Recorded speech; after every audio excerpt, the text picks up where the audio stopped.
Hazrat Sayyiduna Bayazid Bistami radiyallahu ta'ala anhu, a very, very high ranked wali Allah of his time. It says that one night, Sayyiduna Bayazid Bistami radiyallahu ta'ala anhu, his mother, she was asleep. And when she woke up, she asked for a glass of water.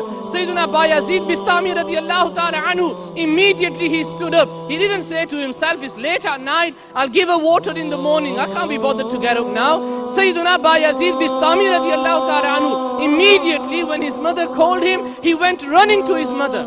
And he says, oh mother, what do you want? And she says, my son, I want a glass of water. And he says it was a very, very cold night. Bayazid Bistami radiyallahu ta'ala anhu, he went outside his house to get his mother a glass of water. And as he returned, his mother went to sleep again. He didn't say to himself that, no, she wanted some water and now she's going to sleep. He wasn't angry. He wasn't angry. Nothing went through his mind. And what did he do? In that cold night, Bayazid Bistami radiyallahu ta'ala anhu, with respect, he stood all night near his mother's bed with that glass of water in his hand. And he says that it was so cold that the water, the glass, was literally stuck to his hand. When his mother, she woke up and she saw that her son was stood next to her. She says, my son, why are you standing here? And he says, mother, you asked for a glass of water. I went to get some water, but when I returned, you went to sleep. As soon as that glass left his fingers, because it was stuck with him, there was blood gushing out of his finger. And his mother, she gave dua, Ya Allah, make my son one of your friends. And that dua of his mother was accepted. And Bayazid Bistami radiyallahu ta'ala anhu was one of the greatest walis of his time. How did he become a wali? He became a wali. He was obedient to his mother. He was obedient to his parents. Allah Azza wa Jal gave him such a high rank. My dear Islamic brothers, this is what we need to learn from these awliya kiram. This is what we need to learn from the beautiful seerah of these people. Yeah, look at them, how respectful they were to their parents. Today, there are so many parents who are sat here as well. You know, literally, my dear Islam brothers, they need your love, especially when they grow old, especially when they can't even feed themselves, they can't go to the toilet themselves, they can't even wake up themselves. They need you at that time. They don't want you to pay for them, to put them in an old people home. And sadly, these old people homes, so-called Muslim care homes, are propping up in the country everywhere. They're propping up now. Why? Because our children who are growing up in this society have no respect and no morals for their parents anymore.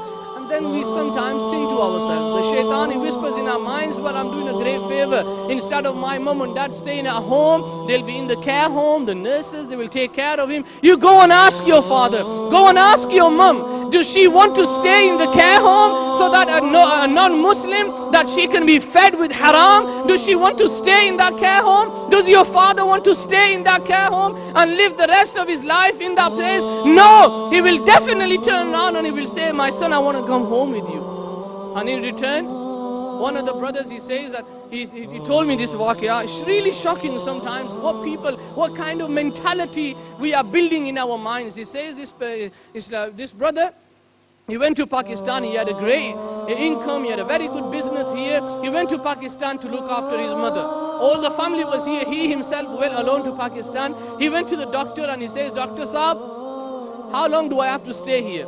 I've left my business in England. I was earning some dollars, I've left all that, and I have come here to look after my mother. I've been here more than 6 months. Nothing's happening, she's not even getting better. And you know what he says? That doctor, he came outside and first thing he did, he slapped him. Why? Why did he slap him? That doctor, he says that young man, he came inside and he says, Dr. Saab, if you can't cure my mom, give her an injection so that she dies, I go back to my business. La'natullah. Curse upon that person. My dear Islam, curse upon those people who are respecting their parents in such a way. What will happen? He says in Uyunul Hikayat, Hazrat Sayyidina Abu Sa'id Hazim, Rahmatullahi Ta'ala alayhi, he says that once I was traveling in the jungle. Those people, those children, listen very, very carefully. Because if you want to destroy your iman, then you go and disrespect your parents. Then you go and cause pain to your parents.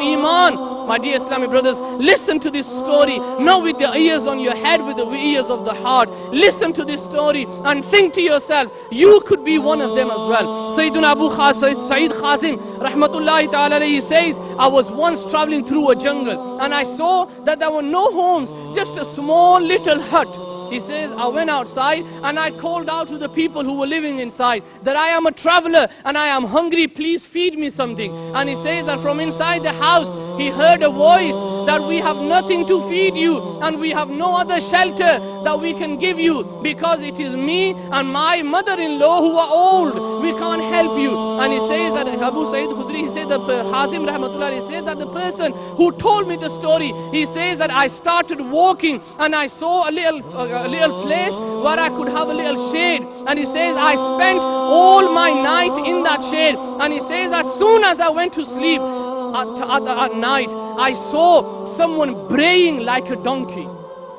Braying like a donkey. I was so scared. And I was thinking to myself, where is this noise coming from? And he says that he followed that place where the noise is coming. And he saw that there was a person, meaning a grave. And a person who was buried inside that donkey. He was buried up to his neck. His body was like a human. His face was like a donkey. And he was braying. I got so scared. And he says, I went running to that hut and I asked them, have you ever heard this noise which I heard last night? I am scared. Can you tell me what that is? And first of all, they tried to, they said that we can't tell you. And then he says that when I asked them, tell me who that person is and why is he braying like a donkey? And the woman, she says that I will tell you who that person is. That person was my husband. And this is his old mother. He was an alcoholic. He was a sinner. Every day when he would come back, his mother would go up to him and she would tell him not to commit sins, not to drink alcohol. And he would turn around to his mother and say, old woman, shut up and stop braying like a donkey. And he says that as soon as my husband died, from that day on, every day, every night, my husband, he brays like a donkey because he disrespected his mother. Do we want to end up in that same situation? Can we not imagine how lucky we are that we've got parents living with us? Can we not imagine how lucky we are that Allah Ta'ala has blessed you with these parents? And let's look at the respect of the parents.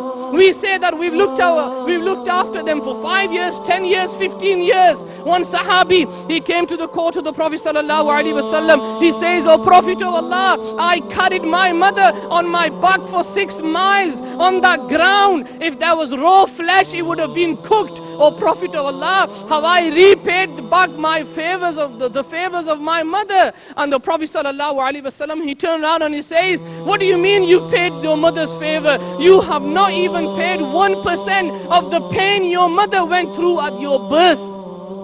That is how much respect we need to give to our parents. And today, my dear Islamic brothers, what respect are we giving to our parents? Our parents are literally going and begging in front of people to come and talk to their sons, to come and talk to their daughters. They don't listen to us anymore. We've spent so much time, we've given them so much love, and now today, at that time when we need their help, when we need their support, our children have left us alone. He says that there was an article in one of the newspapers in Pakistan, and an old man and an old woman, they were begging on the streets. They were literally begging. They were asking people to feed them. And when the news reporter, he interviewed them, and he says, what made you come on the streets?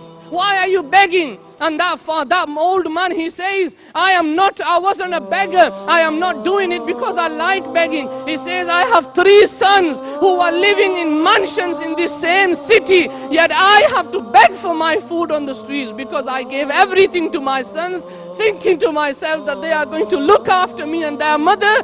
And he says that when they took that photograph, my dear Islam brothers, you would have had a heart of stone if you did not cry by looking at them, this old man and woman. Can you imagine going up to people and begging in front of them, and they have children living in that same city who are not even bothering with them? My dear Islam brothers, we need to wake up. We need to realize the status of these parents, of these people. They are the ones who have brought us to this world. Can you imagine When you break the heart of your mother, what goes through her mind? Even though a person, how bad he is, your mother will always cover your back. Even though when you are an alcoholic, a drug dealer, when your mother is talking to someone else, she will say that my son is a wali Allah. Why? She's backing you up. But have you ever looked inside your mother's heart?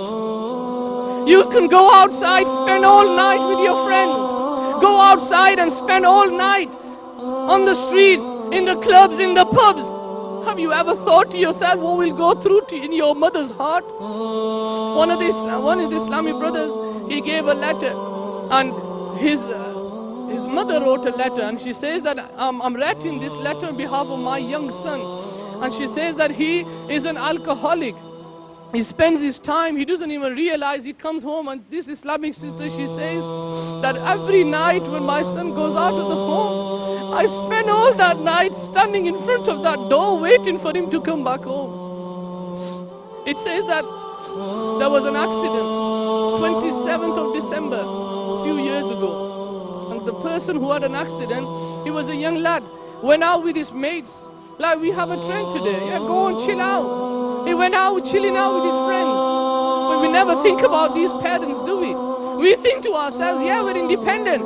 Some person has taught us that we are independent now, we can do whatever we want. But have you ever asked what goes through the minds of these parents? That Islamic brother, he went out clubbing with his friends. On the way back, they were driving the car recklessly. They were having a race with someone. They had an accident and both of them died on the spot. And when this news reached to the mother, she fainted. She started crying, and now brothers are telling me that she's not even in her own mind now. Just because of that disrespectful, just because of that son going out and destroying his life, he's destroyed the lives of his family. He's destroyed the life of his mother. The one who brought him to this world, he has destroyed her life as well. We need to wake up now. Enough is enough. My dear Islamic brothers, wake up from the sleep of negligence, or else we're going to be destroyed. Look at our environment today. So many brothers, how many more brothers do we have to sacrifice on the streets that we can wake up? Every time this happens, we don't realize, we don't wake up. On Eid day, can you imagine? On Eid day, in one of the cities, the police were going around in the masjids giving leaflets out. Please tell your youngsters, the Muslim youngsters, to behave themselves on the day of Eid. Because out they're going to go crazy and they're going to kill someone. Every year it happens. Every year someone dies on the streets. Because either they were messing about with their friends, or they were doing something else stupid, and they've messed their life. And they've also messed their family's life as well.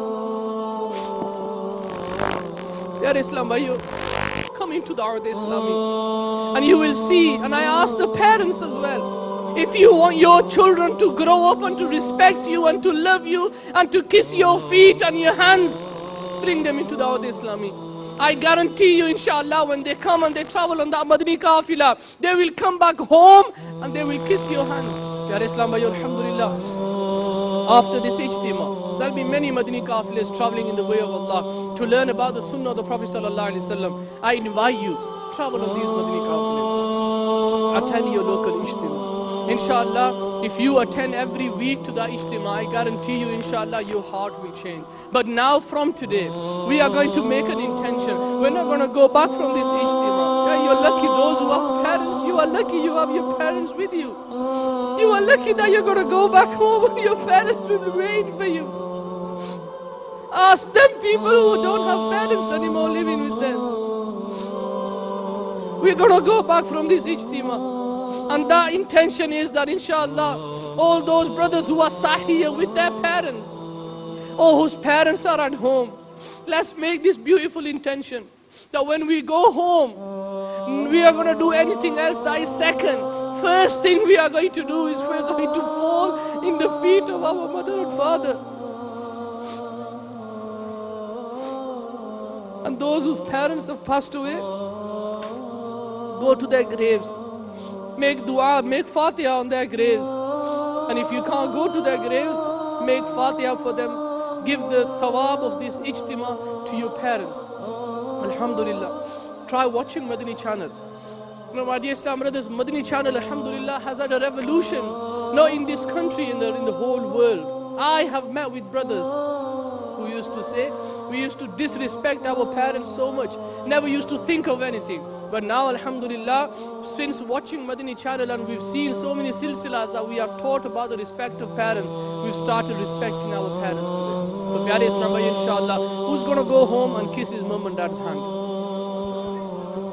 All of us, inshallah. Wherever we are, if our parents are alive, go back home, kiss your parents' hands. If you are at fault, say sorry to them.